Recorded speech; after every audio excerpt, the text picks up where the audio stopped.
Trustee Kermy. Here. Trustee Dempsey. Present. Clerk Vorba here. Trustee Dorshevitz. Here.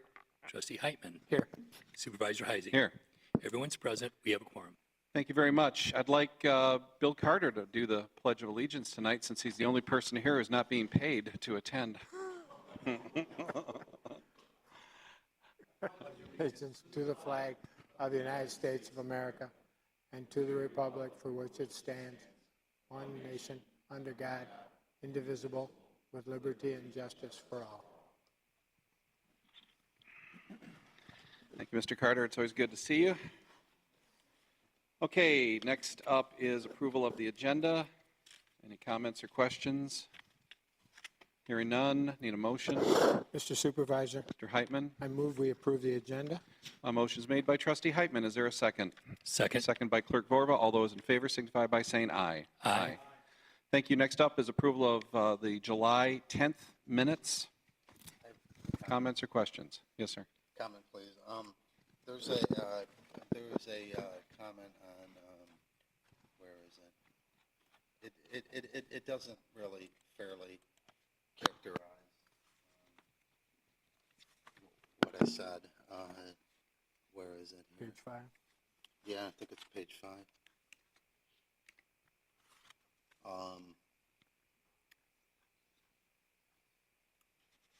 No, I can't find it. Sorry, hang on.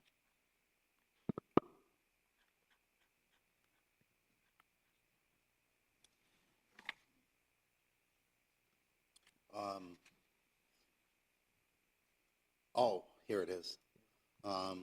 He also asked about checking into Northville Township pay their fair share of the cable bill. That's not really what I said. What I said was that we've been subsidizing Northville Township by we paid for them to move into Fire Station 2, and they don't pay us anything, and I think they should. I think they should pay their fair share of the expenses. That was what my comment was, not they should pay half the cable bill. I use that as an example, I think. So if you could. Okay, so can we make that change? Absolutely. Thank you. All right, and then anything else? Yes, we have on page 4 at the top, we have a name that's misspelled Mary Ann. Her last name should be spelled Zavagnin, and that needs to be corrected and will be. Okay. And then for me, there is, we are approving the July 10th minutes, which reference the June 26th minutes, which we understand there is an error in there as well, which we all missed. So Jerry Vorva will be bringing that back at the next meeting for a reconsideration. The June 26 minutes. Correct. Yeah, okay. And the error there is that there was a vote that indicates that everybody voted aye, but there was a nay vote on that particular item. So we'll correct that at the next meeting. It's just a good faith mistake that we all missed. Okay, that being said, we need approval of the minutes for July 10th. Is there a motion? Mr. Supervisor, Mr. Clerk. I move for the approval of the minutes July 10, 2018 meeting as amended in the meeting. All right, thank you. Is there a second? Second. Second by Trustee Heitman. All those in favor signify by saying aye. Aye. Thank you. Next up is public comments and questions. This is not your only opportunity during the meeting. There will also be another opportunity for public comments at the end of the meeting. And we also encourage comments on each individual agenda item. All we ask is that you limit your comments to 3 minutes. Is there anyone who would like to comment at this time? All right, let's move on. Agreed? I'll move on to item F1. This is the PUD option for hillside residences. And Laura Hall, why don't you start us off on this? Thank you, Trustee.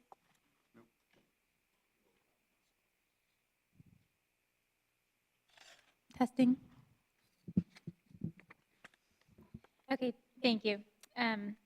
The application before you, can you hear me okay? Yeah. Okay. The application before you is for a PUD option request. That's the plan unit development.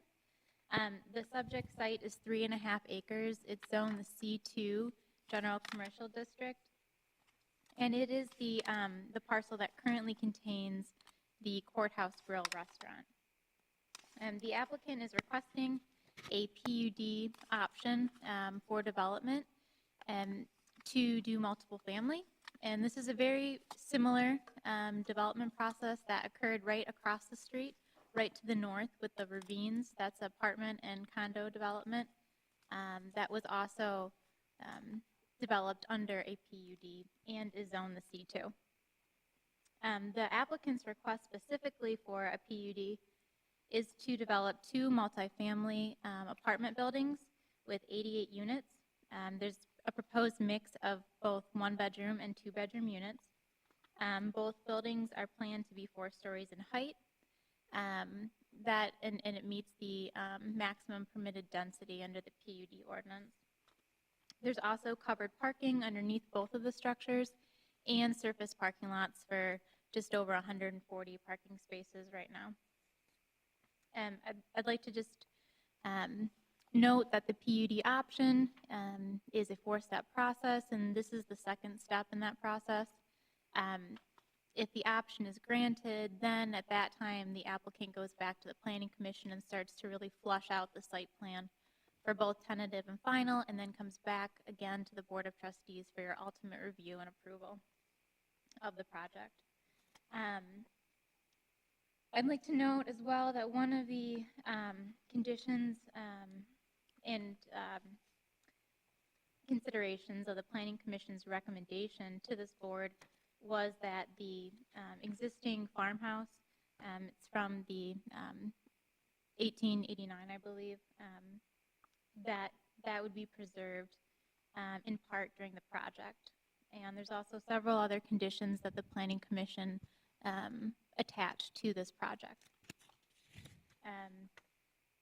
At their June 20th meeting, the Planning Commission did hold a public hearing and made the recommendation to this board. Part of their recommendation was that they continue working with the fire department. There were some outstanding issues at that time for their layout to ensure fire safety. The applicant then did meet with the fire department the following week and provided a revised plan, which is what is in your packet. That's the revised layout that addresses the planning or the fire department's concerns. And I'd like to say thank you to Chief Phillips for working with the applicant and working with myself and the Planning Commission to really understand what needed to be brought into compliance in order to ensure safety at this level of the concept plan. And the second page in your packet details a model resolution with the Planning Commission's recommendation that the PUD option is granted approval with those conditions from the planning and the engineer reports. If you have questions, I'm happy to answer them, and the applicant and his team are here tonight to discuss the proposal with you further. So let's start with questions for Laura, and then we'll have the appropriate person from the applicants or applicant come forward. So any questions for Laura at this time? Yes, I have a couple of questions. Could you repeat what you said about preservation of the 1889 structure? Sure. So to back up, the applicant did provide a narrative with their concept option plan, and that was provided in your packet, which they state that they would like to incorporate some of the existing elements of the original structure into their development. The Planning Commission then talked about this idea further, and there were some specific recommendations that were made and an acknowledgement on the applicant's part as well that this will be taken into consideration as the process moves forward, as a site plan is presented with greater detail to the township. So preservation of the resource in a certain capacity is one of the attached conditions to the recommendation. Okay, I need some clarification then, because I did look at the draft minutes of the Planning Commission meeting, and on page 4, I see where the chairman, quote, suggested that some of the wrought iron scrollwork from the west elevation might be used at the entrances for the new buildings, period. Also, that old dishes and menus, etc., might be displayed, period, end of quote.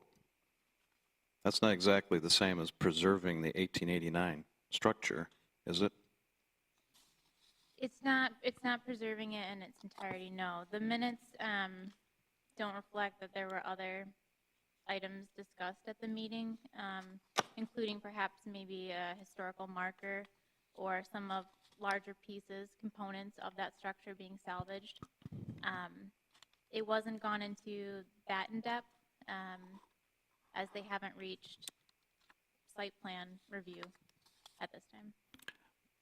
Would you recommend, this building has been added onto many times over the years, so it's Correct. kind of a hodgepodge, but would you recommend that there be an assessment of the historical structure, to go through, have somebody go through the building to see if there is an original 1889 part of it that may or may not be saved? Wouldn't that make a good step in this process to at least assess this? That's not a bad idea, Trustee Dempsey. We look at environmental considerations, environmental impact studies, we look at traffic impact studies, just so that the Planning Commission has a full understanding of the resource and what the possibilities are. That could be an excellent item for their consideration moving forward. I looked at the website for the existing restaurant, and it's very interesting. The landing page talks about how this has been this isn't the right word, but an iconic location in this community for years and years and years. So this isn't necessarily the situation where you have a structure that's been added onto that doesn't have any meaning to the community at large. I think obviously the current owner has been pitching it as a special place to gather, and so I think that's an important factor. Now I have some questions about the PUD thing itself, the ordinance. Maybe you can help me understand how this complies with the ordinance. When I look at the purpose section of Article 23, it talks about flexibility in the regulation of land development, encouraging innovation in land use, variety in design, layout, and type of structures constructed. How does this proposal address those three factors? Help me understand that. Well, so the site is zoned the C2, the general commercial, and it's kind of a unique location in the fact that it is one of the parcels in the township that is in close proximity to downtown Plymouth and sort of the attraction and amenities that provides, and that it's also close to Hines Drive. The fact that you would be developing this site under the PUD option allows for a greater density of residential units that you would not achieve in a traditional mixed-use development or even the multifamily zoning that's permitted under the township's ordinance. So the density is really the defining character here, in that it's kind of creating a vibrant hub in that area and mimicking the development that's to the north side. And then further into Plymouth with the Starkweather lofts and some of the other residential higher density there. You used the word mimic the development on the north side. I guess that's what I thought of. This seems very similar to what's already on the north side of Plymouth Road there. How is it innovative? Well, I suppose it's not innovative in the fact that it is similar to the development to the north, but there are a few places in the township that have that type of density and that flexible accommodations. There's not many places for rent in the area, and there's certainly a segment, a cohort of the population that is looking for that type of housing. I believe the applicant could speak more to the type of demographic that they're hoping to cater to as part of this. I think that the other part of the PUD ordinance is that there's some sort of community benefit larger than just the site itself that's generated as part of the use, right? There's a degree of flexibility that the township is willing to offer, in this case increased density, in exchange for an amenity, a benefit to the individuals who live at that site and the larger community. This site in particular, because of the other amenities surrounding it, Hines Park and downtown Plymouth and the likes of those, creating its own amenity isn't necessarily needed or warranted. And that is why, as one of the conditions, it's a payment in lieu of that amenity that would be fleshed out during the site plan process, so that the township can then use those funds towards a larger benefit down the road, but still ensure a high quality of living for those potential residents at the site in the future. And it seems one of the key things you recommended or pointed out is the potential connectivity into Hines Park. Can you talk about that from your perspective? What would that involve? Sure. But also with the PUD option, if it were just developed if the applicant rezoned it to multifamily, there would be no larger benefit then to the township. So that is where the PUD is a tool for the township to receive that benefit in exchange for that density.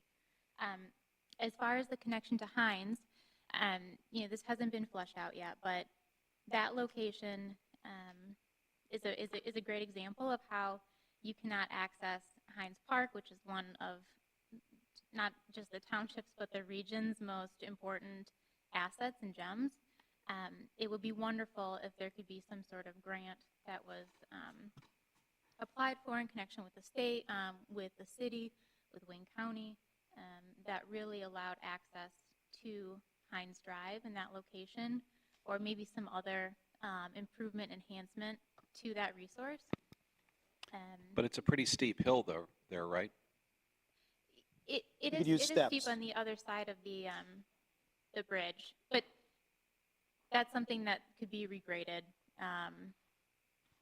I think that it would be a very strong grant application because of the multi-jurisdiction collaboration. But that's when I say that there's a payment in lieu and there's a bigger picture item that we're working towards. That's what that funding is really intended to be. And so this is not set in stone that such a access improvement would happen, but it's something that we should collectively start thinking about as we move forward. It's a quality of life measure. Anything else, Jack? Well, it seemed to me perhaps that ought to be, are you making that a condition of this? Is that a condition of your recommendation, that there be this kind of enhancement, or?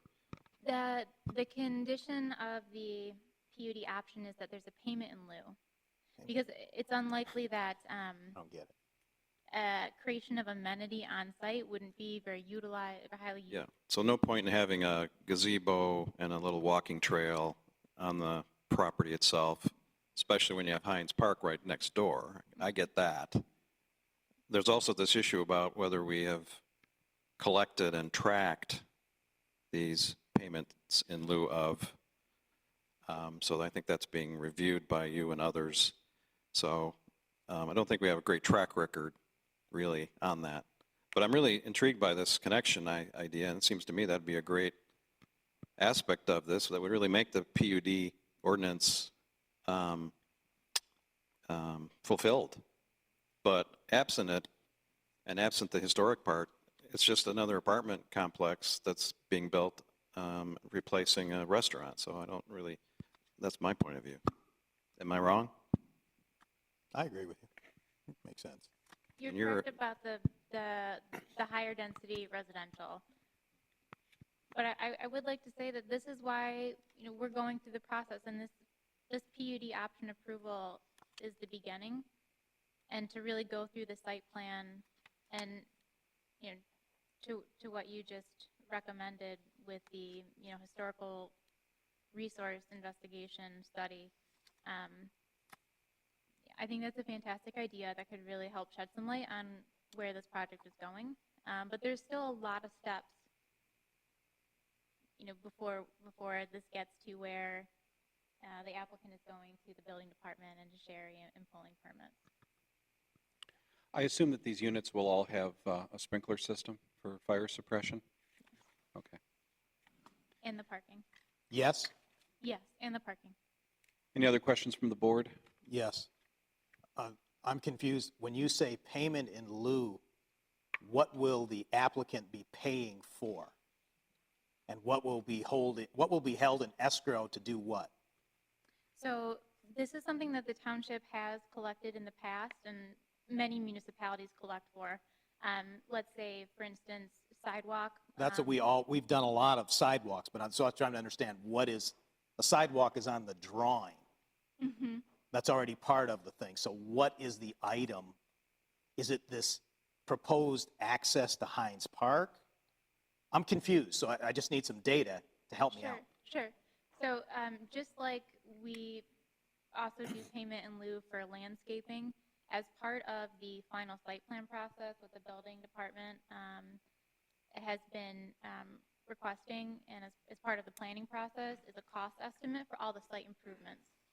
So that when the building certificates are pulled for the permits, that the actual improvements and that investment can be tracked and made sure that, you know, the planning commission required, this landscaping the planning commission required, this gazebo as part of their approval, the signage, that those amenities are installed and provided for. But that's not payment in lieu. That's just part of the plan. When the landscape plan has always been implemented, and you have to go out and certify that they made the plantings according to drawings. The only payment in lieu that I've known of in the past is a walkway, like a wood walk that deteriorated, or a sidewalk.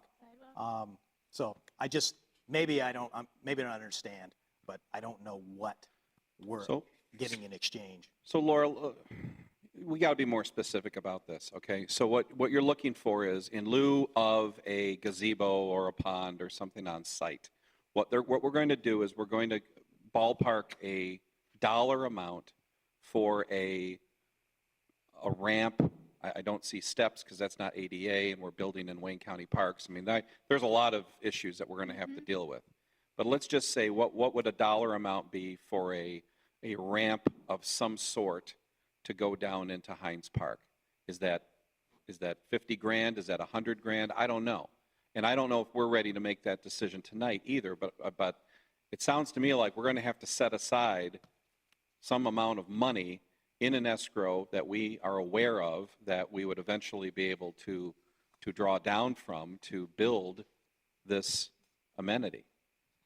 Correct, and that's what I was trying to get at with the cost estimates, is that there would be an estimate for this line item that would be provided to the township as part of the Planning Commission site plan approval. And then that is what we would go after for the escrow. That's how that would be calculated. All right. Okay. We just have to be careful that we don't run up a really large bill because that's private money that's doing this. So you have to be careful. Second thing about this, is that access through the city of Plymouth, or does this property, remember this property was carved out of the city of Plymouth many years ago for liquor reasons. So is it in the access when it butts, is that the city of Plymouth? So we'd have to have another municipality involved. If it is, you tell me. We would have to have the city of Plymouth involved and Wayne County. If this were to be applied for some sort of MDNR trust fund grant, I see that as being extremely advantageous for a match from the state. But that's not to say that this... That's why we have a joint recreation master plan.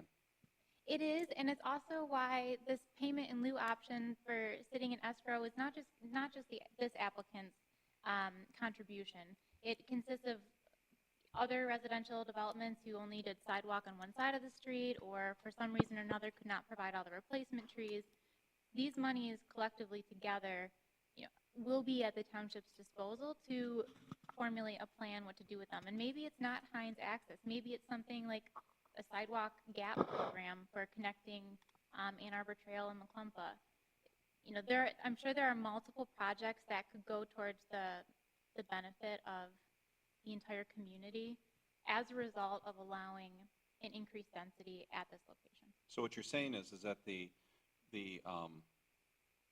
benefit might not necessarily be tied to this property. It could be, All right. it could be a playscape. It could be a gazebo somewhere else, right? Okay. 100% All right. correct. All right. Now, for bike riders, it'd be very important to have this connected to Heinz Drive, wouldn't it? Yeah. Well, we've already had complaints from residents across the street who don't have easy access into Heinz Drive. And, you know, the border, as Chuck pointed out, is very dynamic along Plymouth Road there. And, you know, we need to work with the city and the county to make, I mean, right now, the sidewalks on both sides are in a shambles. The sidewalks over the bridge are a shambles. The road is in bad condition in that area. You know, there may be there may be something that maybe we can all work on that would provide that access, not just for these people, these residents, but for the folks across the street too.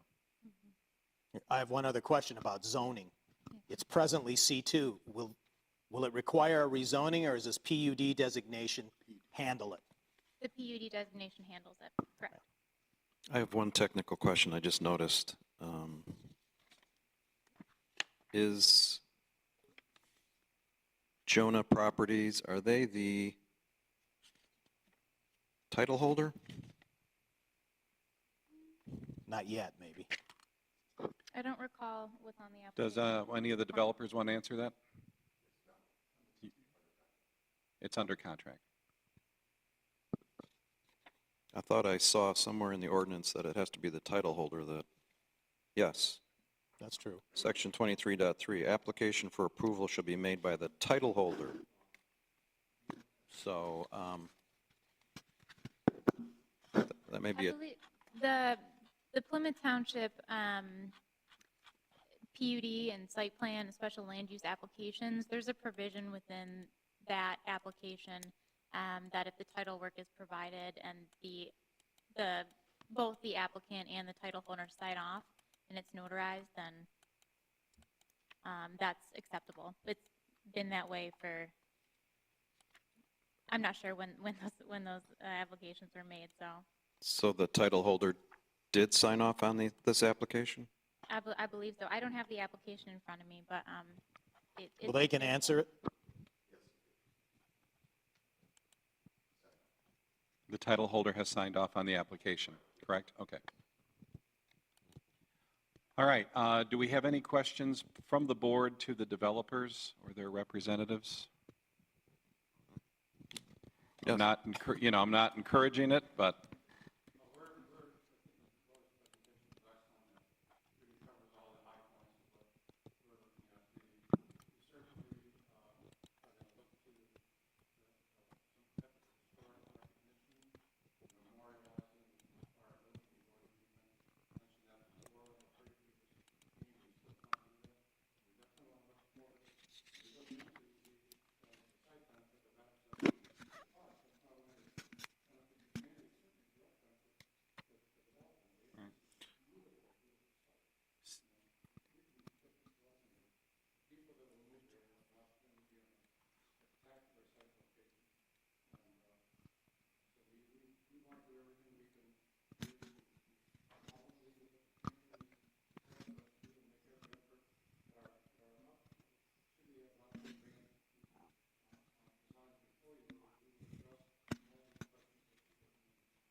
At the Planning Commission, I think Wendy Harless was there, right, from the Reservation. Plymouth Preservation Network, and did you meet with Wendy afterwards, or? You talked to her on the phone, and what was the result of that conversation you had with Plymouth Preservation Network? Why don't you come up to the mic, because we're getting into the weeds now. No problem with that. Just, you know, we just want to make sure we're on live TV, so we like to make sure everybody can see what we see. Members of the board, I'm Mark Abernathy with Alexander Bogart, the architect. Can you get closer Yeah, to you the gotta mic? get closer to the mic. Sorry. Members of the board, I'm Mark Abernathy with Alexander Bogarts, the architects for the project. And yes, I did speak with Wendy after the meeting and did some research on site or on your website and on other websites in the community, as well as talking to Plymouth's Historical Museum. So there are archives, there are things that can be researched about the site. I think the on-site assessment's a great idea. So we'll get our arms around the history of the site and the building, and then we can go from there. One Okay. thing in this vein is maybe a couple of the hand-hewn beams, if they're still in existence. You could take those out and use that for something. Like I said, we'll do the assessment and look at the historical aspects of it and see what we think is a good incorporation, as well as what the community and the historical proponents think are a good approach to it. I appreciate what you just said. Would you be amenable if I was involved in the walkthrough or the assessment? Would that be something that I could participate in? Is that a yes? Yes. Yes. Okay, thank you. Okay, any other questions for the developers? I have one. What is your rent range target?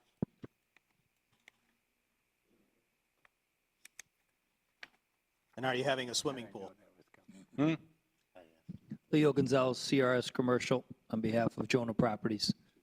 Answer your first question, the square footage of the units are going to range from 650 square feet to 1,000, and the rent on the 650 square foot range units will be about $1,300, and it will vary on up to $1,800 to $1,900, depending upon market. As for a swimming pool, our studies show that with the availability of health and fitness clubs in this market, that it's really an amenity that we'd rather appoint the extra investment towards the units itself so that people get more of a benefit out of it. There's just not enough people using pools, and the cost, the long-term costs of maintaining them, as well as the initial investment, is substantial. So the direct competition is the lofts in the city of Plymouth, which are much higher rent, correct? They are, but where we feel we're repositioning ourselves on this project, or positioning, I should say, because it hasn't been built yet, is we're building smaller units. And the key is our market studies have shown that there's a lot of single millenniums out there, men and women, that want to live in this community. But, at 22 and 23 years old, they've lived with somebody likely for their whole entire life through college and so forth. And once they get to this point of 23, 24, they really want to live on their own. So the conventional wisdom was, well, we'll do a lot of 2 bedrooms. We did a study, showed that we should focus on some 1 bedrooms and studios. So with that point, it also gave us the benefit of bringing a product to the market at a much more price-sensitive position, so that we can offer this to the market and be more appealing, and sort of differentiate ourselves from everything else that's out there thus far. So the target mix is what percent 2-bedroom? 25 to 35%. 32 versus 56 out of the Yeah. 88. Having said that, we really think there's a market for a aging customer, 60, 70 something, that want to maintain a residence in the community, maybe vacation or live in a warmer climate during the winter, and want to live here for 6 months out of the year. There's not much product of that like this available. And this would offer that, this offering would cater to that requirement as we see it, where people can continue to maintain a residence. The whole idea of this project is really about working with the people that are part of this community already. I'm a young man that has 2 children in college, and my goal is when they come home that they'll want to live in the township.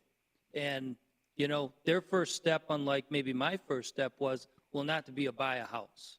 Their first step was, where can I rent and have a place that's new and updated and current with today's market standards? Because if not, they'll find a place to go live in Royal Oak or Ferndale or Detroit, and frankly, might have a hard time getting them back to become part of this community. So we hope that this serves that need. But we also recognize there's an aging population in this market that was driven by these single-family developments for the last 25 years that could very well be served by this experience as well. Mr. Gonzalez, I think that was really well said. Now, as the supervisor pointed out, right now, there's no connectivity at this site going west. There's no real sidewalk. There's no real bike path. And if Well, it's a I'm very- 65 years old and I want to get to downtown Plymouth, and I'm at the site the way it's designed today, I'm going to have to drive, and then I'm going to have to find parking, which I just got an earful about parking on Sunday from somebody in the city. So clearly this has great potential, but not the way the infrastructure is currently provided or designed. You'd agree with that, right? True, and that's why we are going to look at that carefully and look at how we can increase that pedestrian-friendly experience. You know, you used downtown Plymouth as an example. We feel Old Village is the quiet gem here. That's the place that's closer. We see new businesses coming along, and this could very well be served by that customer as well. But point well made. We have an aging bridge there that is not a very walkable sidewalk, and so maybe part of this public benefit, there's maybe a plan to look at what do we do with the bridge and be part of a larger group, which would obviously include Wayne County, Plymouth, City of Plymouth, as well as maybe some matching funds from the state to take care of this, so we can increase that connectivity. So, And let me just say, because Jack did mention my comments, I think we can stipulate that the sidewalk conditions from the existing courthouse to, the Taco Bell in Plymouth there are in very poor condition, and it is very poor over the bridge in particular. That's a Wayne County road. That's a Wayne County bridge. It's Wayne County sidewalks. So, and this impacts both Plymouth Township and city. I've had discussions with Mayor Wolcott. Jerry was with me on that particular day, and both communities are very aware that this is an impediment to the type of non-vehicular traffic that we want to encourage in this corridor.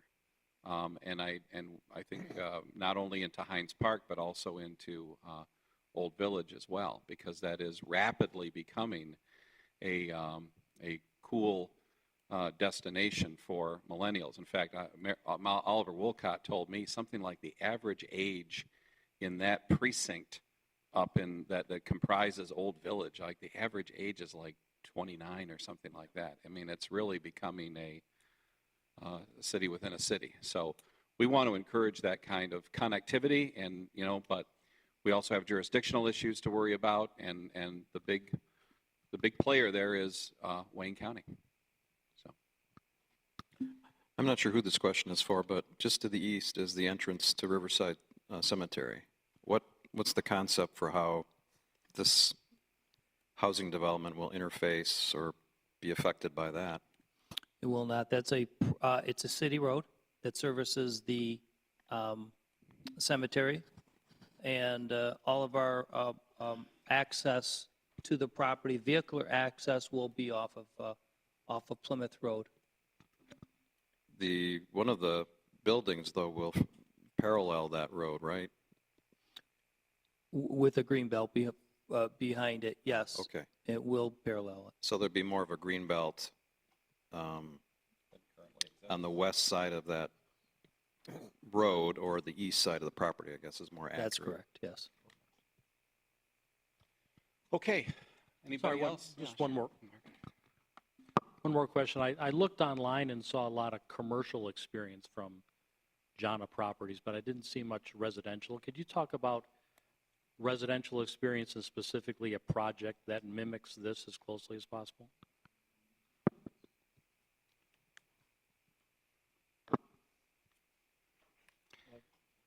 My name is Alex Bogarts, the architect of the project. We've worked with Laith Jonah on several projects to date. He's now taking his focus from the commercial aspect he's been in the past, and he's looking to residential.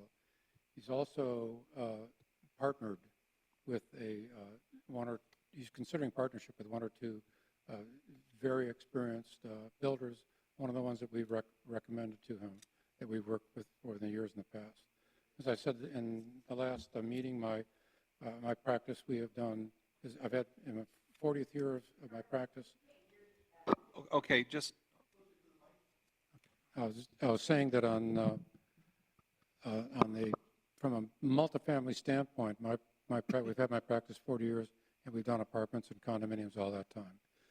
I'd mentioned at the last meeting that just to give the commissioners an understanding of our experience, years ago, we had a client ask us how many multifamily and condominium projects we've done. We went back and went through an extensive search, and we stopped counting at about 200,000 units. Now, granted, a lot of that is some of the national developers we work with, but we have what I think is a tremendous amount of experience in multifamily, and we are making sure that we are taking all that experience and advancing that to Laith Jonah and his group, and he in turn is going to bring on an experienced residential developer.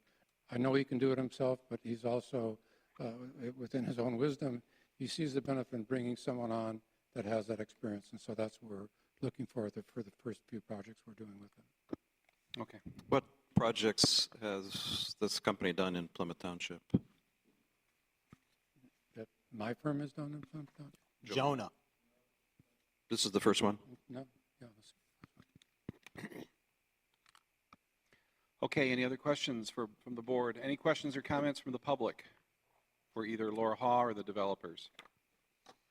All right, that being said, I'm looking for a motion. Yeah, I just to clarify, does the motion that's written, does it incorporate what we've discussed tonight? These two critical factors, and we have our liaison to the Planning Commission, Mr. Dorshevitz. I mean, I understand if we approve this, I think what this board is saying is that the applicant's committed to doing this assessment, trying to reflect more of the history of this than at least I read initially. And then this issue of connectivity and connection to Heinz Park and so forth, all of that is bound up in what we're being asked to do. Am I making sense? Is my understanding correct? Yeah, you're making sense. But those details come later after this concept. Yeah, it's Yeah, part of they the site plan. It's part of the PUD process at the Planning Commission. it's I think part of- Bob, as our delegate, can convey those thoughts effectively. Yeah, on PUD, what's the process again on PUD in terms of final site plan? So if this PUD option is approved tonight, then the applicant will go back and do a full site plan with engineering and present that to the Planning Commission for tentative. The analysis, the historical resource analysis would happen at that time. Prior to that meeting, there would be a recommendation and some conditions, and the applicant will come back for final, and then they will come back again to this board for ultimate approval after they have the legal documents reviewed by Township Attorney Kevin Bennett. So this board would approve final site plan? Oh, yes. And working with the county and the city and so forth would be part of the site plan process in essence? Well, it might be, but I don't think we're going to, I don't believe in holding this project up because we're trying to negotiate a access ramp onto Heinz Park or new sidewalks on Plymouth Road. I mean, I think those are long-term goals, but I don't think that they should be attachments to this project scope to the extent that I think you're indicating. Well, approval of this option says they can go forward. Yeah. To do the site plan. Yeah. You've indicated that there's this interest in working with Wayne County and the state and so forth and the city. Is that something, am I right, that you want to work with them? Yeah, I want to work with them to fix Plymouth Road for everybody that lives along there right now and into the future. And I think we should look at a possibility of an amenity, maybe a ramp, maybe something else that might go down into Heinz Drive. So that's a simultaneous work activity along with preparation of the site plan. Am I right? There's a lot of complexities because Plymouth Road is in the city of Plymouth. So it's going to take time. Yeah, I mean, I'm not attaching these other things as somehow contingent or or things that are going to run with the application forever. I'd like to get Plymouth Road fixed up right now, but, you know, it takes money from Wayne County. So Trustees? I do not want to overburden this application with side projects that are, that may be unattainable for years. I see the applicant contributing as part of this PUD process, and then it's really falls into our hands as the township to kind of run with it. And, you know, I think this is kind of lighting the fire for everyone to come together on this issue and take a closer look, because without this redevelopment, we wouldn't be having this conversation exactly in this manner. So that's how I kind of. I like that answer. Okay, any other comments? I need a motion. Mr. Clerk? Supervisor, I move to approve application 2290-0518, contingent on the Planning Commission's conditions that the site plan will address all outstanding items as listed in the planner's and engineer's report. Second. Okay, motion has been made and seconded. Mr. Clerk, take the roll. Trustee Heitman, Yes. Trustee Dorchevitz, Yes. Clerk Borba, yes. Trustee Dempsey, Yes. Trustee Kermy, Yes. Treasurer Clinton, Yes. Supervisor Heisey. Yes, Motion passed. thank you. I want to thank the presenters for working with us on this. Okay, next up is item 2. This is the 2018-19 water and sewer rates. Treasurer Clinton. Thank you. On the page following this, there is a financial analysis. I'll give you the summary of it in a nutshell. My recommendation would be not to raise water and sewer rates for the upcoming year for the following reason. Even though GLWA has raised our rates a couple %, the savings that we're achieving by moving our sewage flow to Yucca, as well as one of the bonds expiring at the end of this year from Watua, not only allows us to maintain the rates, but actually put about $1.7 million aside for that rainy day fund for the infrastructure. So my recommendation for the upcoming year is to maintain water and sewer rates at their current level. Did you consider cutting them? I did not, because I don't want to bounce back and forth, and we have not completed the SAW grant analysis to determine what our capital requirements are going to be. So I don't know what that is. That's an unknown. So I'd rather put a little money aside and understand what those requirements are until I make that recommendation. What does the Department of Public Works director say about capital? He knows the system better than anybody else. Are we safe enough here? Because I've been hearing from you, Mark, a lot that we need all this money aside to build our infrastructure. Is this taking a risk by not passing through the increase? That's what I want to make sure we're not taking a risk and then have to raise a lot more. Because big increases are more emotional than small incremental. So I don't know. Anybody have any thoughts on that? Cuts or death by one cut?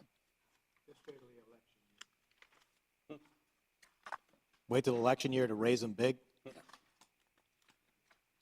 I think our goal really here is stability and the idea that we recognize that there's going to be rate increases in the future, but we certainly don't want to have this roller coaster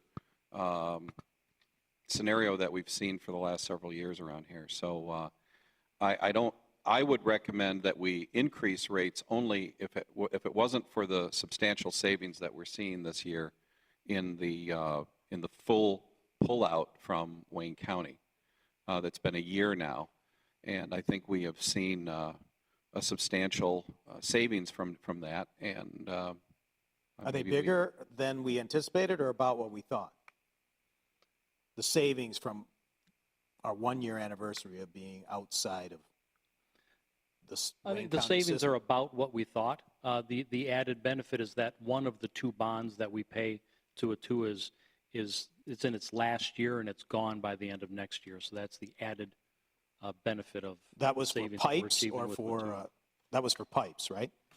I don't know exactly which is which. One was a 2009 and the other was a 2012. Oh, those must have been those were refinance.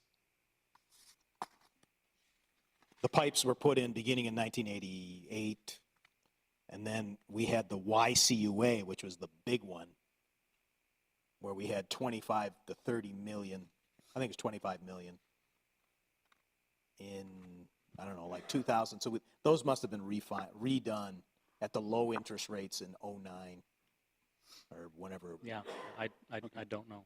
Any other questions for Mark? Yes. So just to understand these numbers, the Great Lakes Water Authority raised our wholesale rate by 3.1%, correct? Correct. If I look at this graph, is that the difference between the 42.55, 868 cost of water and the 44.90, 332? Is that? That's the difference between the, well, actually up above. When you take a look and it says the wholesale rate to be charged, that's the difference between $3.37 per 1,000 gallons versus 3.47 per 1,000 gallons. And so where's the net increase cost to us? Is that in? Yeah, that would be the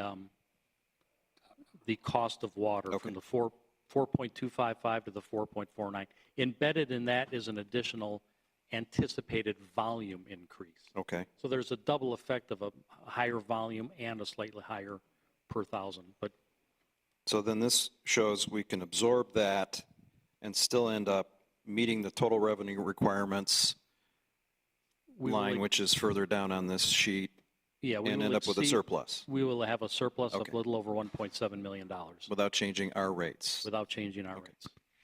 Correct. Thank you for clarifying. Any other questions from the board? Questions from the public? So really, this does not require any action on our part because we're not raising or lowering anything, so we don't do anything. Well, Correct. I like the motion the way it's worded, though. What is the motion? Yeah, I didn't put it in the Maintain. form of a resolution, just a motion. Oh, just a motion? Okay. All right, well, Mark, would you like to make that motion? Sure. I move to maintain water and sewer usage rates at their current levels of $4.08 per 1,000 gallons for water consumption and $6.12 per 1,000 gallons for sewage disposal. Motion's been made by Treasurer Clinton. Is there a second? Second by Trustee Heitman. Mr. Clerk, take the roll.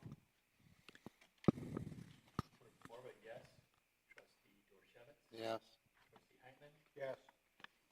Yes. Yes. Yes.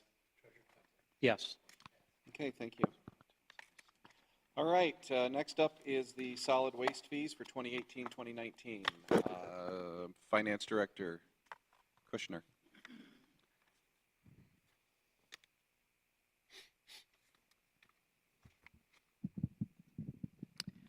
Good evening, trustees. That handle down a little. That's better. Thank you. Okay, so we just addressed water and sewer, and so now we're going to move on to solid waste. In your packet, I had an analysis of why I believe the rates have to increase. Want to go to that? Mr. Trustee Dorshevitz, Yeah, sorry. Oops, hang on.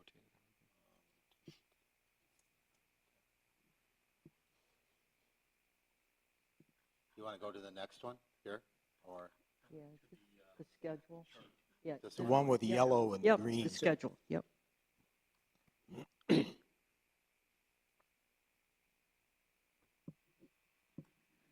Okay, so if you'd like to follow along, the crux of the issue is if you look at the first box there in section 1 on the top, when you think about solid waste, there's you know, an expected level of service to pick up trash, recycling, and yard waste. And then also to run the department. So if you look at the costs of those things in relation to the number of households, you'll see that it costs about $13.76 just to do those things. And our billing rate is only $13.25. So just based on that, there's a 51-cent loss, generating a $53,000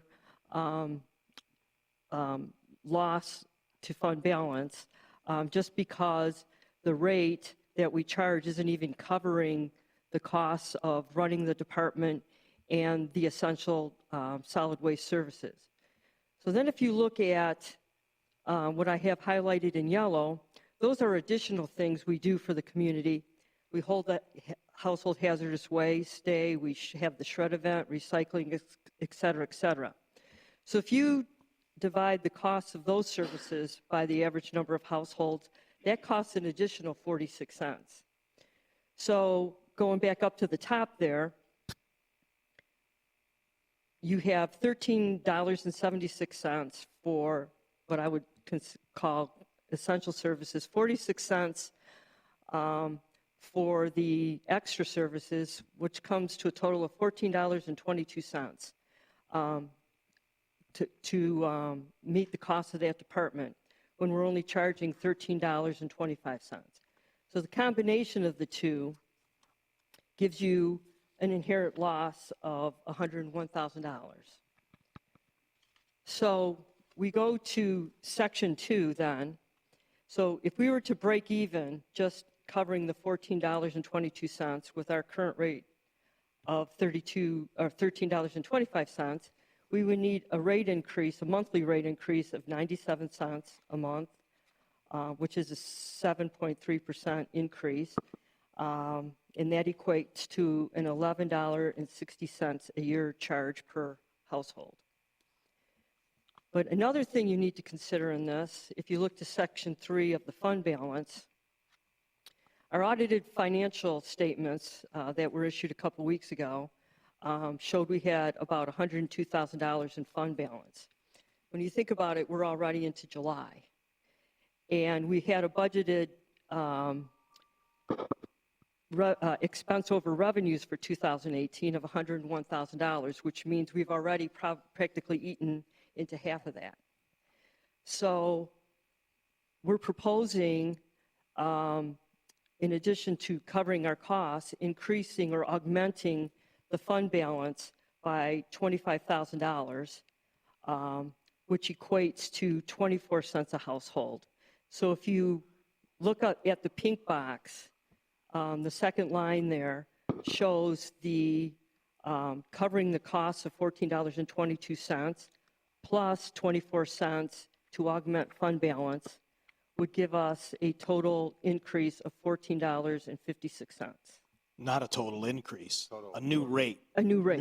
A new rate of $14.56. Is it which is an 56? increase. Is it 56 or 46? 46. Oh, that's a typo. It's 46. Okay, Oh, what's you got the it right. typo? You got it right. You just spoke wrong. Yeah, I'm sorry. 1422. So it's 1446. Yeah. So you're looking Sorry. for an increase of $1.21. I'm $1.21, which is a 9% increase. All right, Ann. When was the last time this had been increased? Kelly tells me 2007. And has it ever been reduced at any point since then, either short-term or incrementally? Yes, there was a period, I believe, in 2016 where each cycle got a 2-month reprieve from paying. So it wasn't really a rate increase. They just didn't bill for two. Didn't bill for it. 2 So it was an months. effective decrease. So what months were those They were April and May of all the cycles of 2016? of 2016. Before the election. Okay, the election then was they in would- August. Right. So I remember if it it's well. April and May, it's billed in June and July. Oh, Well, I'm confused. There wasn't, bills weren't sent out for this? Correct. There was like a Was a Holiday. credit. Was holiday. a credit. Was the A board- did the voting board- holiday. Did the board approve that? Yes. Okay. Is the cost of having to get a new recycle bin part of this program, or who pays for that?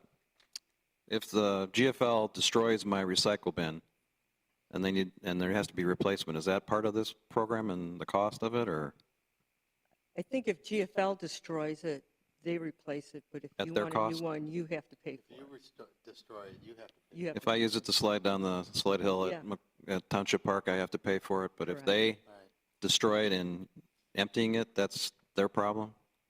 I believe that's the case. I'm not You sure. believe that should be the case, I know. That should be the case. So Cindy, then this voter holiday that they gave caused a change in the balance of almost $350,000, correct? I believe the total effect of that was like 222,000. But then that same year, we had a bad storm come through, and they Okay. did a lot of That's right, yeah. chipping, I think, to the tune of 65. July 70. election year, It was Yeah. July of chip your 2016. Yeah. wood for free Right. activity. Yeah, So- Rizzo. It was so- Rizzo. It was Rizzo Waste that was contacted by Price to come out and chip wood and haul wood and do things that no one had ever seen Rizzo do before. Now, the 57,000 had nothing to do, that was just a previous carry forward loss. 57,000. It's on the schedule that was on the desk. Let's go. It starts with 22,955, which is the 2 months of holiday, no charge. Oh. 67,000 election day chipping services. Oh, I didn't see you had that schedule. Election year chipping service. Okay. So this is the one that I passed out. Oh, okay, I didn't know you passed that out. Okay. And then 57,000 was an operating loss. I assume was a carry forward operating loss? Or we That don't was- know what it is? That was the excess of expenses over revenue that year when you took out all those other things. Oh, just in 2016. Right. All right. I have a thought. I think this is a good idea. My judgment is we have a good contract. We have, I think, 4 years remaining. Right. In fact, I hear we're the envy on recycling of Southeast Michigan, according to our solid waste coordinator. But I think we should make a round number, $14.50. That way it's easier for people to do math and whatever. Just Okay. $14.50 instead of $14.46. So I will make a comment because it is something to consider for the future. The chipping services was really not a bad thing. What happened, there was a major storm that tore through the area, uprooted trees all over the place, and people got branches everywhere. What are they going to do with them? So it was actually a pretty good public service. Maybe the timing was suspicious, but I know a lot of neighbors that they had nothing they could have done with their branches other than burn them. Yeah. Because nobody would pick them up. Bob, you would they could go- hire a chipping service. Yeah, so it cost every house $400 or $500 to bring a chipping service out. It was actually not a bad public service and something in a major storm that we might consider in the future if that were to happen. Well, we did it for $11,000 on March 8th, 2017. Yeah, we did. So it's been Right. done since then, but it's been done under vastly different storm conditions, but also done under tighter Control. financial restrictions. I mean, I imposed very strict rules on GFL on what to do in 2017. I mean, there were branch restrictions and everything. I understand that, but the conversation sounded like offering this or having this to, as a public service was a bad thing, and it really wasn't. It was probably a lot more money than I'm it not should sure have if been. Rizzo Waste was the proper person to be doing that. We probably should have had a different vendor doing that. But it's not, but you're missing the point. The point is it was a Yeah, good it was a service. great thing. It was the first time it's ever been done. Yeah, it It was a in good thing. 2016. Okay, so Chuck, you're proposing a monthly dollar $14.50 increase of round. $1.25, which would take us to an even $14.50, is my math Yes. right? Easily divisible.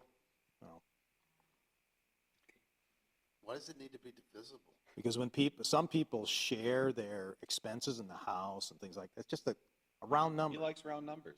Yeah. I agree with him. It's easier.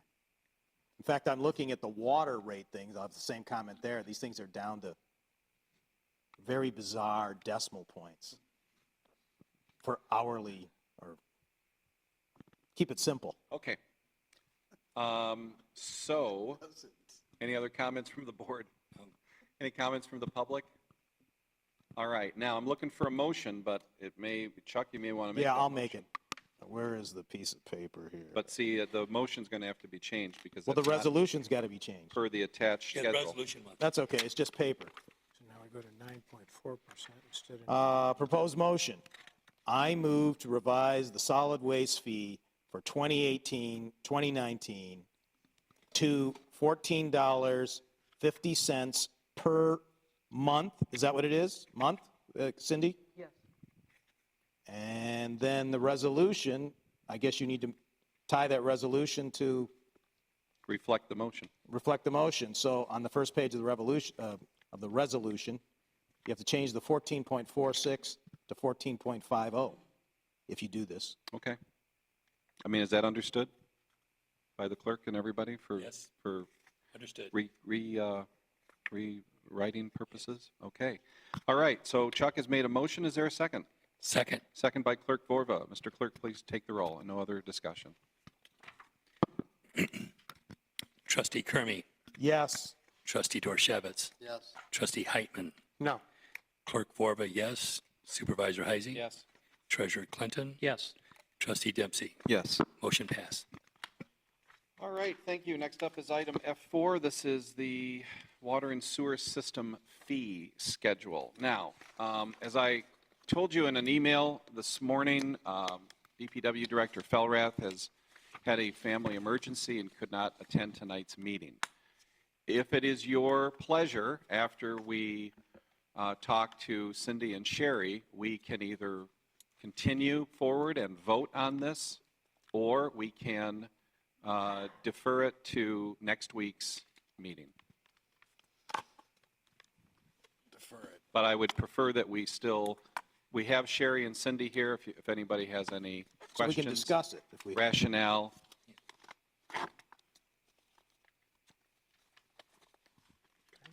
Well, tell us why we're doing this. Okay, you want to, okay. Was You wanna one, continue it's that? 1 Okay. year after the last time they were approved, is that right? August No. 9th? No, just portions.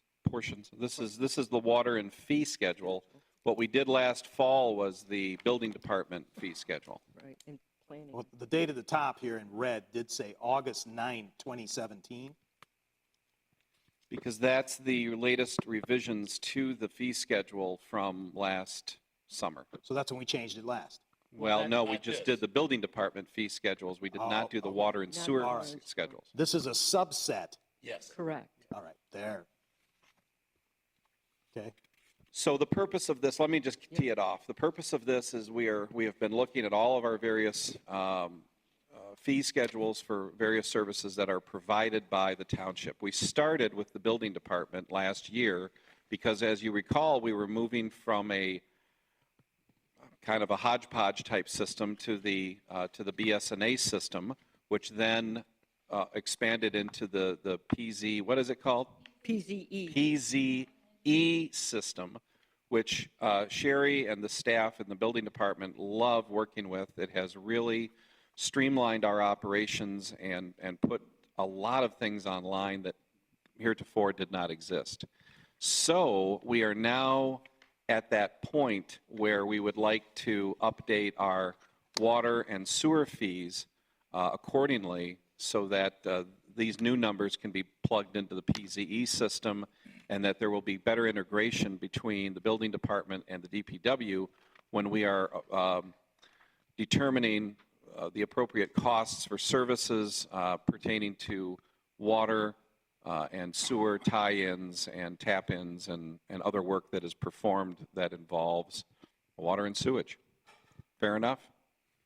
Sherry, do you want to add to that in any way? I mean, you are sort of the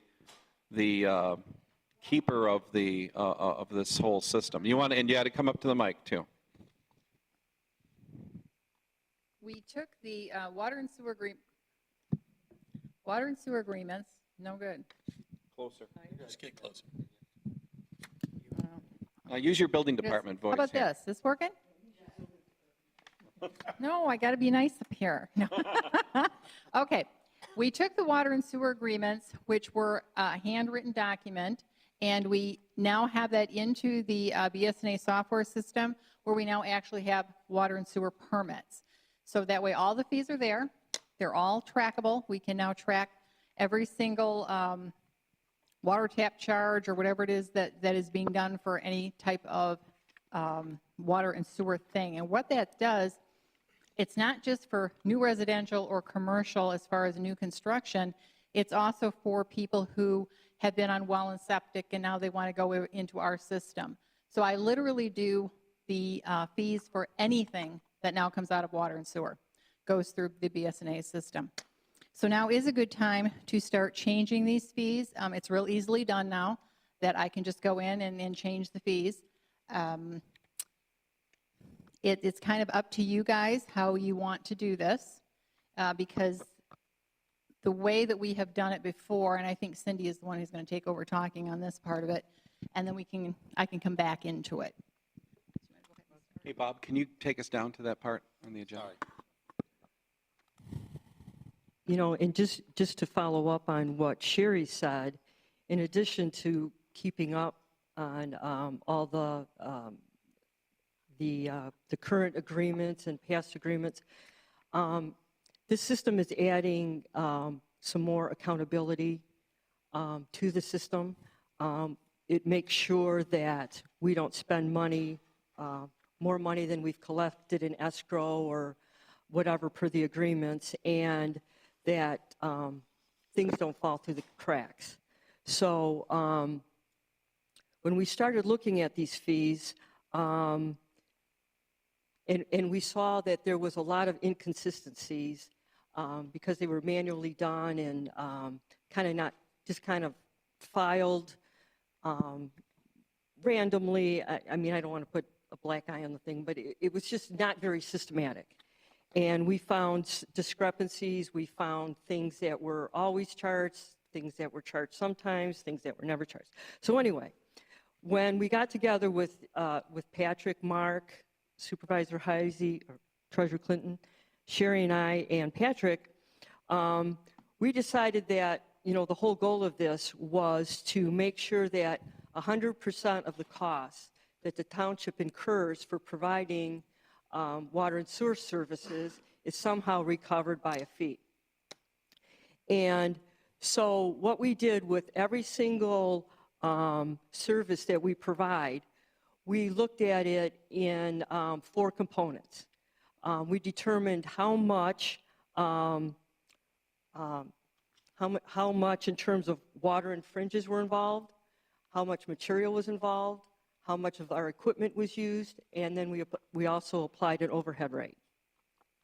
So as we go through the handout that Patrick had put in your packet, I can explain to you a little bit about some of the things that changed. The engineering part, if you have questions, you will have to defer to Patrick when he gets back. But if you start on the very first page, which is 36 of 43. I think we only have 37, there's 36. really no changes here. We're keeping the water consumption rate. That's what Mark just talked about. And service charges, that is determined by meter size. And Patrick did a survey of the 5 surrounding communities. And these rates are right in line with everything else. So there were no changes there. You mean based on the meter size and the minimum? Is that what you're saying was in line, or you're not sure? No, the service charge is in line with what we're... quarterly service charge. Correct. No, they don't. The minimum water rate really goes up with the consumption rate. So Well, it goes up with the diameter of the right. pipe. Okay, right. But that's not... We're not even changing talking any about of this. that. Okay. So if you go to page 37 of 43, okay, this is a significant change. And the board needs to be aware of the fact that basically this is saying you're going to get out of the water tap business. And so as this is written, the township will no longer do the water taps, but it will be up to the developer to get his own contractor to do the water taps, and the township would then just inspect it and approve it. So that is a significant change. We used to have DPW and Sons do it, but they were a contractor working on behalf of the township. This would be the contractor has to, or the developer has to go get his own contractor. Well, I'm sorry. Let's clarify that a little Yeah. bit. Okay. Development work, I was never, we need to clarify that. I don't think that we actually dug the hole for new developments for tapping. I don't recall had that. DPW and Sons do that. So let me be Our clarify. Let's DPW clarify. We're talking about a company called DPW DPW and and Sons. Sons, which is a private company. Right, that That was we hired. contracted by our DPW department. Okay, an outside contract. Correct. Absolutely. So they were hired Now by I the understand. township to dig the holes and do the thing. It just happens to have DPW in their name. Yeah, now Okay. that makes You sense. say used to. Right. Did that stop at some point? It will. It will. It will. We're currently doing it. Okay. We're currently doing it. Well, I have a concern with that because it's better to have someone that works for us tapping into our water line. Yes. Having them go out and get willy-nilly anybody to do this, I think you're just inviting trouble. Well, there's a risk of contaminating the line. There's all and- kinds of, Yeah, you're absolutely right. And they do it all the time. They're better at it than somebody that does it once a year. now, we could always, and I think we should, from time to time, bid this out, but then have someone that we know that is bonded, insured, Agreed. and that we know does good work when you start tapping into our water lines. So to change this thing is, I think, is a real policy change that I think we should be concerned about. Charging more money, the appropriate money for it is right.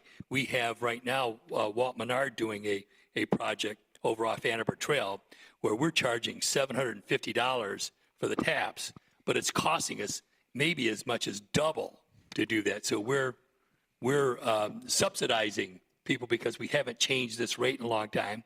And sometimes you have to tap in on the other side of the road. So it may be more expensive one time than the next.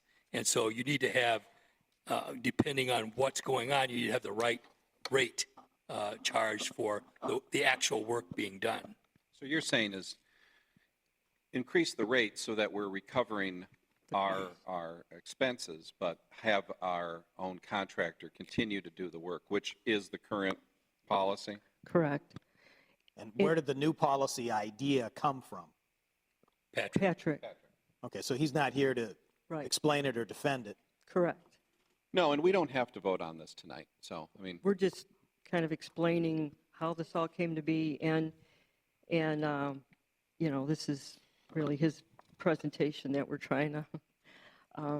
Again, I But have another. the other thing, we were talking about when we were talking about changing this policy is, right in our ordinances, it says we're allowed to recoup the total cost of the installation.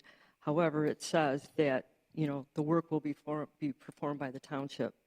So I don't know if that's illegal, whatever, but. so what would require multiple changes to it would be a change to the fee schedule and possibly a change to the ordinance, the language itself. Okay. Right. So it's a coordinated That's a change. Kevin question Right. for later.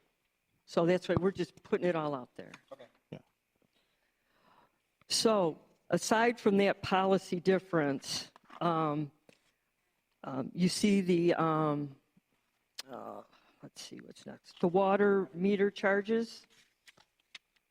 So the water meter charges, the change there is, let me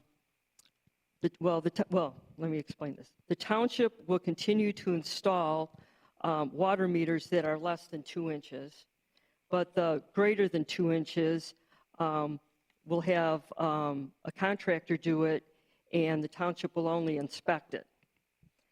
So on page 38 of 43 then, you see the inspection fee calculated at $300 for regular hours and $450 if there's overtime. So again, this fee was determined by looking at those 4 components. How much time it would take one of our service techs to do it, times the average weight in fringes, the materials involved, the equipment involved, and an overhead rate. So these rates were actually calculated with a theory in mind, and that's when you add all those 4 components up, that's how he gets that inspection fee. Cindy, do we charge an inspection fee if we put it in ourselves? If the, If the homeowner does. no, I don't know. No, when you say ourselves, you mean Meaning township? The township Yeah. or the homeowner? Oh, DPW and Sons. we do. Okay.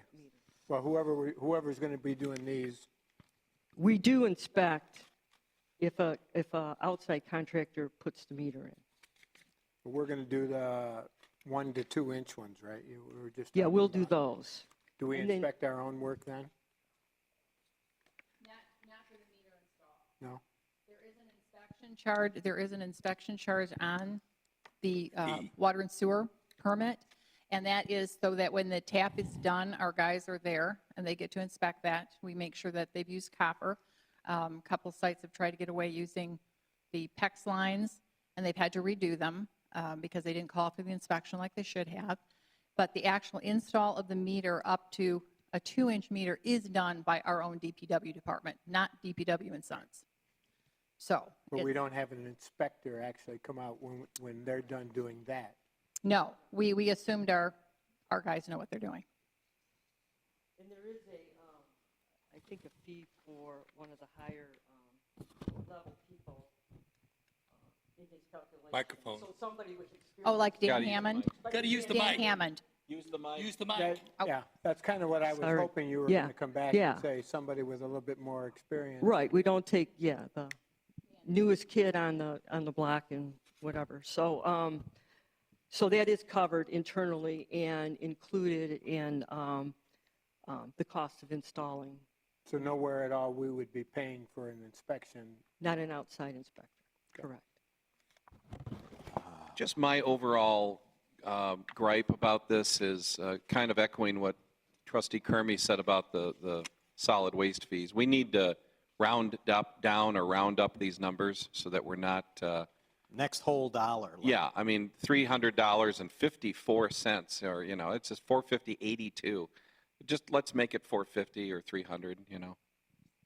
BSNA automatically rounds up the way we've got it set. Well, then that should be So reflected in there too. It 'cause should be, I agree. People who are going to look at that are going to say, oh, great, now what, Right, no, those should definitely be rounded up because that's the way BSNA figures it. And those numbers are coming from our, right. our normal hourly, Our hourly wage and fringe rates. We can prove, we can Yeah. back up Yes. the number. Yes. But if you take, for example, on page 37, 441.10, Yep, I'd round that up to 442. That doesn't round up.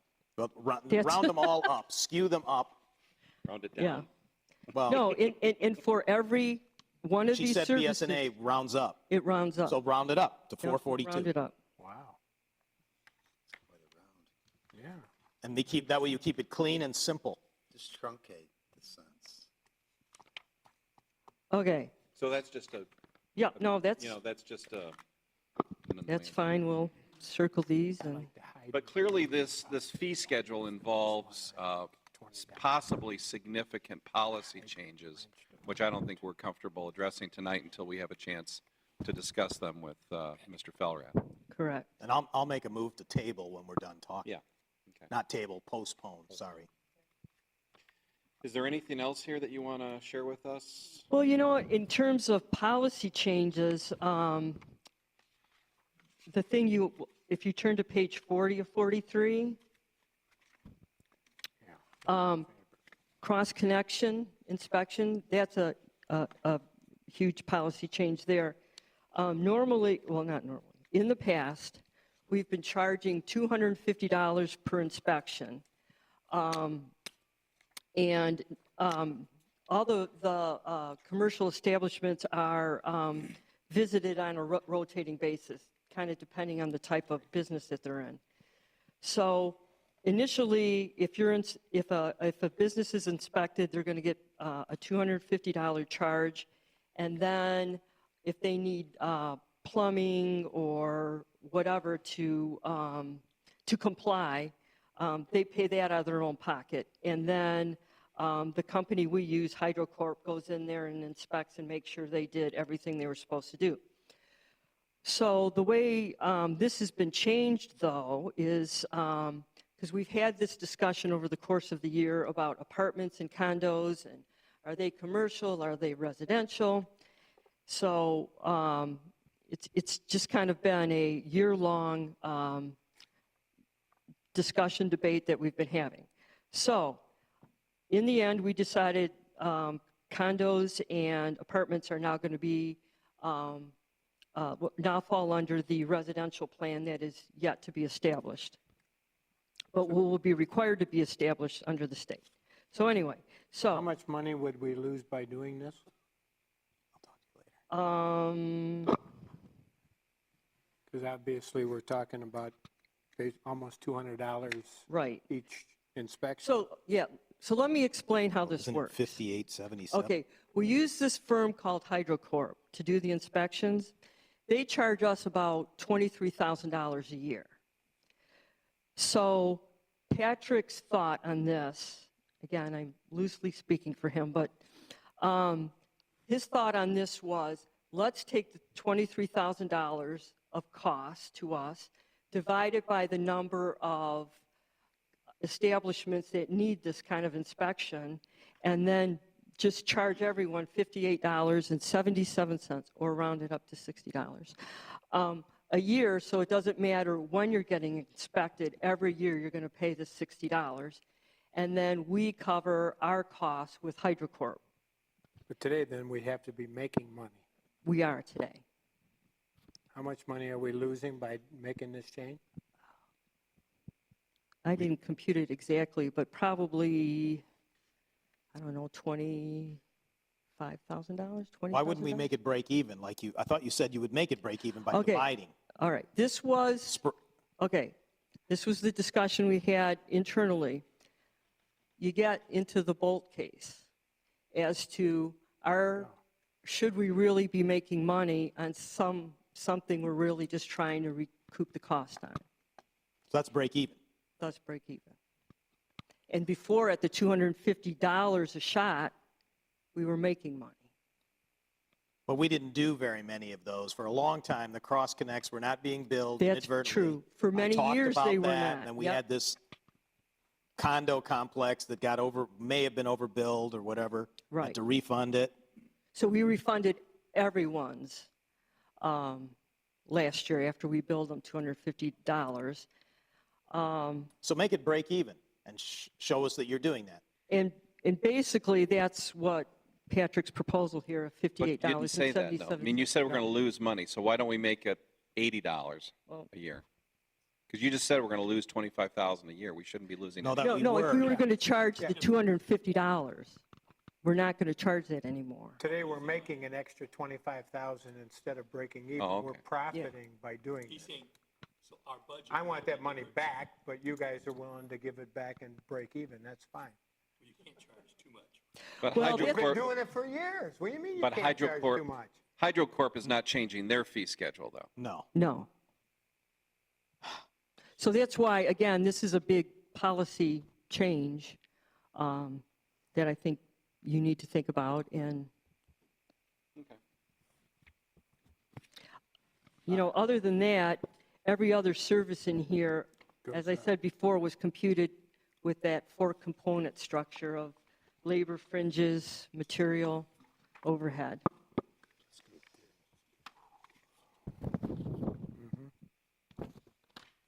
Are you guys done?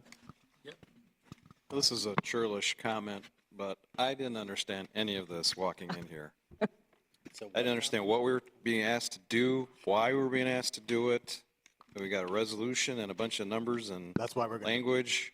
to do this over again. And Yeah. and it is churlish to make this comment, but it would certainly help if we had some accompanying, and I'm No, I know. not criticizing you two at all, thank you for doing this, or Patrick, but we could benefit, we could save time, we could help the public understand this if we had some kind of Okay, well, look, explanation. Jack, what- I mean, look, It's what to, wait, it's wait. churlish. It's What- churlish. What is churlish? Got to get out your Google it. dictionary. But seriously, I mean, Lawyer. look, I mean, I made a decision tonight that we were going to still have this discussion. I mean, Yeah. if you don't have enough information, we're going to postpone it till next week. Well, I know we're going to Just postpone don't- it. Yeah, but he's trying to, for the next time, it's a good comment, I think, Jack. And if Patrick was here, he'd be answering those questions, so. But I don't- I guess that's my point, Mr. Supervisor. Why couldn't there have been a two-page memo that would point out these things so we could, Executive summary. yeah, Okay. that's what I'm suggesting, so. Okay. Well, I think we assumed that the director would be here, so. All right, I is there have a motion one- on this? Well, I'll do that, but I'll do the motion, but I have one thing to think about for future policy planning. The minimum charges based on the diameter of the water meter, for example, 1 inch at 10,000.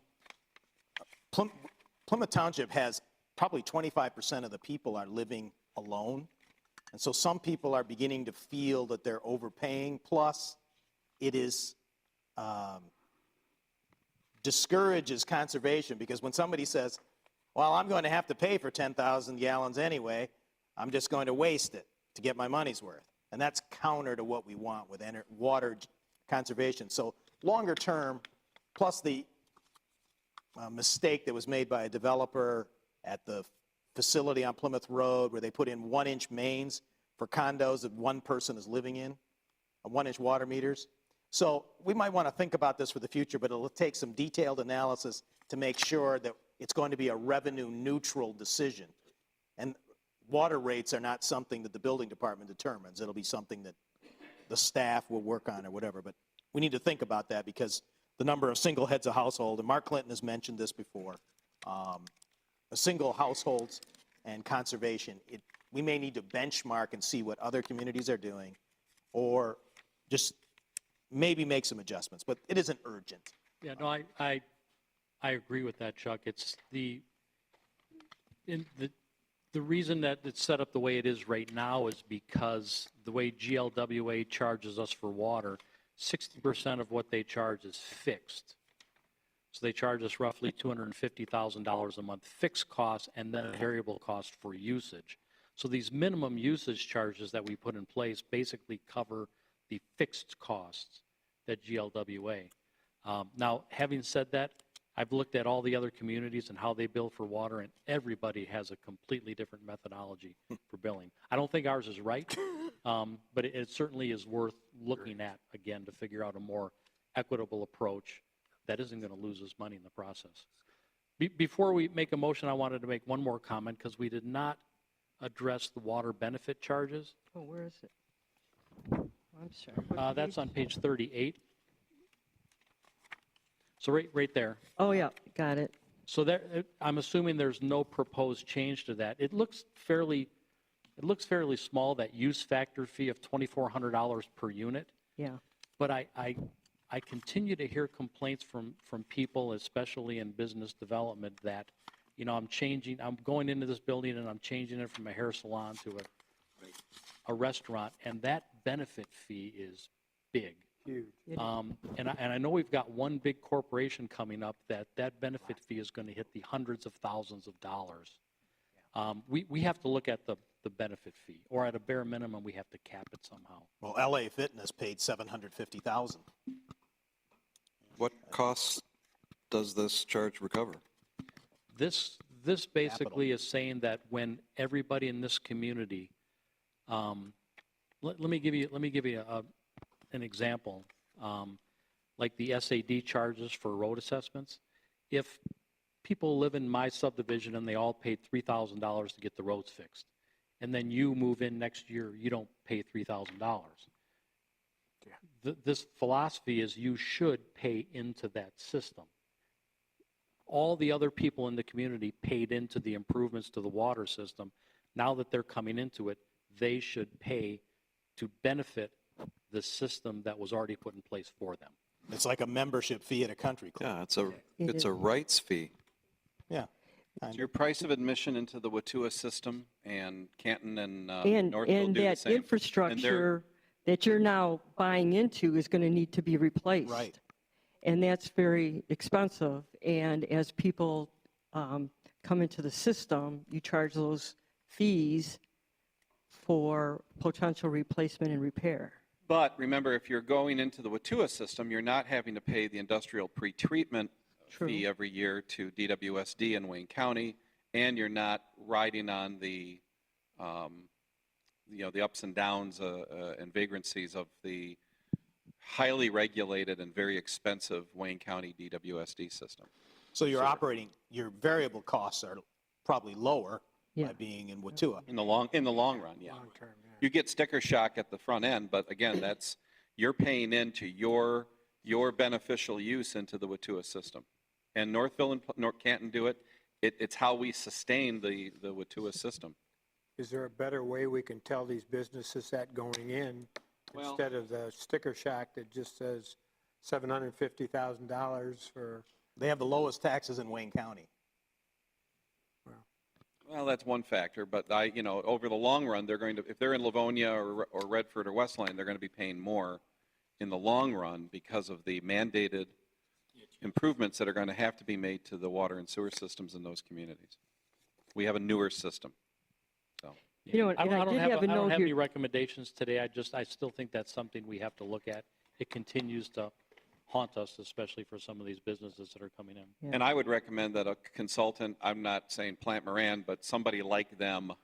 There's a guy that we used to work with on DWSD stuff, and he was, that's all he did, is he crunched these numbers every which way to come up with fee schedules and rate development and stuff like that. That's how Plymouth Township has done it in the past for water rates and benefit charges. We've hired a consultant. It's been Plant Moran usually. Yeah. Now, Plant Moran said they do not do these water benefit charge They did. studies. Somebody did it last time. Well, they said, I asked them, and they said it wasn't them. It was in 2015. But when I talked to Patrick about this, or when we were talking about this, he said that he believes this was done by a water study done by Oakland County. By which county? Oakland County. Oakland? For the which portion? For the water benefit charge. Okay. Well, it was somebody And he outside said, of Plymouth Township. I know that. And so, just because we're so, connected, and we got that 5-mile corridor sharing with Northville Township, he went over these charges with them, and theirs are very similar to ours. I believe Canton's are still higher, though, than both of us, Plymouth and Northville. Okay. Any other comments or questions about anything? Need a motion? All right. I move to postpone the agenda item for water and sewer system fee schedule revisions. Okay, motion's been made. Is there a second? Second. Second by Clerk Vorva. We'll do a voice vote on this. All those in favor signify by saying aye. Aye. Okay, thank you. Next up is supervisor and trustee comments.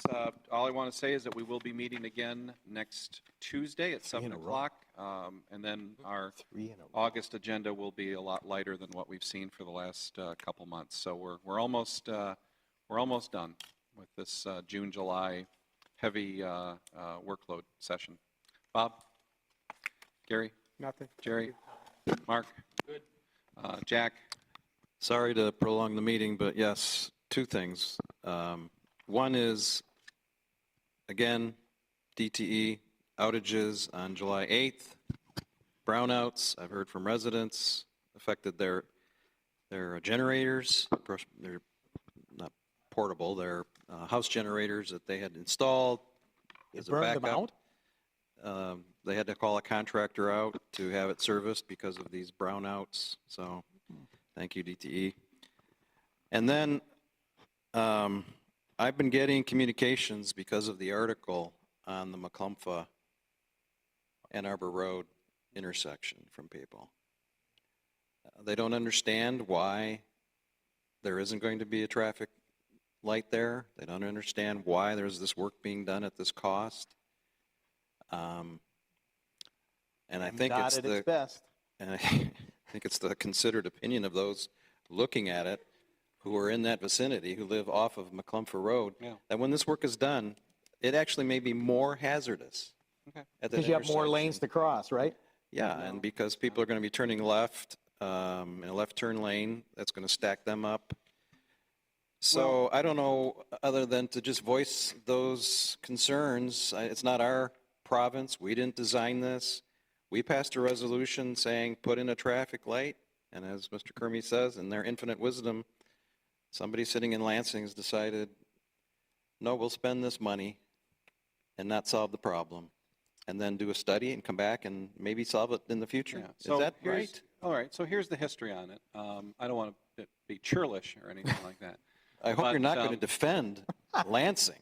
Not really. I mean, the problem is I live right down the street.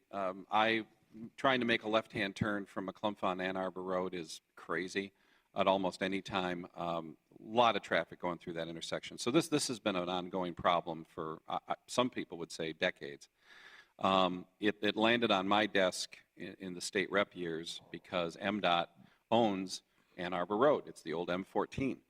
And so they are responsible for any work that's done there. And, it started out as a request by myself, by Senator Colbeck, and by Plymouth Township and Joe Barone to do something about the intersection. So in our non-engineer mindset, we just said, put up a traffic signal, right? Red, yellow, and green. Simple, solve the problem, right? But they were able, Rep. Noble and Rep. Cox were able to get a $580,000 subsidy from the state to do what we thought was going to be the traffic light. But MDOT, again, in their infinite wisdom said, and we can joke about it, but I know, we're smart enough to know that unfortunately, it's more than just the traffic signal. Because if you're going to put a traffic signal there and not take care of the curb cuts and the decel lanes and all the other stuff, you could create a more hazardous situation. You could have more backups. You could have unforeseen situations. So MDOT has come in and said, well, before we install a traffic signal, we have to widen the intersection. We have to make the curbs smoother. And I drive through there every day. And so there's already a substantial amount of work that's being done, and they're not done yet.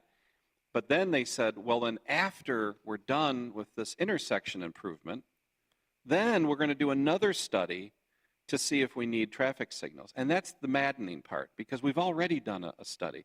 A study was done at my request back in 2015, in November of 2015. The study was done by Wayne County Roads at the request of MDOT. MDOT paid them to do the study, and that study showed that we need a traffic signal there. So it's frustrating when you hear that they have to do another study. So what we've been doing, I've been in touch regularly with Rep. Noble and Representative Cox to expedite the next phase of this project. My argument to the state is, we've already done the traffic study. Let's just go ahead and get the darn lights installed, right? And that's hopefully where we're headed, because nobody wants to wait another year for this inevitable, traffic signal. So it will be a bureaucratic arm wrestle. It is a strategic ask of the state legislature and MDOT. I guess it's just further maddening when I think that there was a traffic light installed at Ridge Road, and there's a gravel ridge coming out of there. MDOT didn't say, well, we have to pave Ridge at that intersection and create a left turn lane. And of course,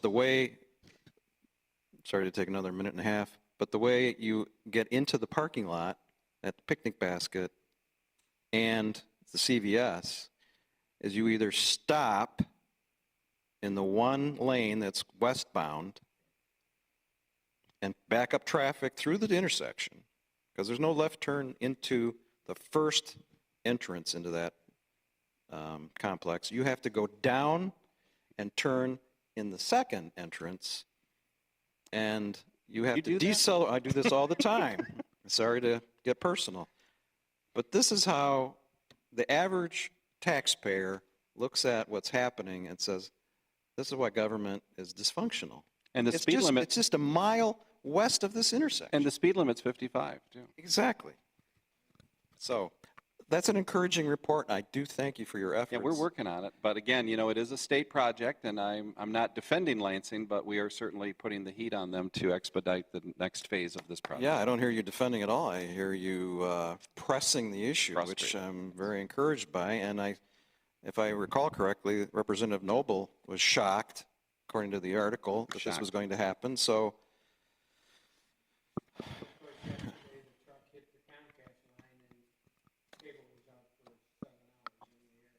yes, yes, I hope Comcast is going after that truck driver. Mr. Kermy? Budget. Did you receive my ideas? Yes. Cindy? Also, are we going to do the base budget for September 1, assuming the 1.2 mills passes, or are we going to do the base budget with the current millage rate? I think there will be a Plan A and Plan B. All right. Okay, any other comments or questions from the public at this time? No, you got to come up here to the thing.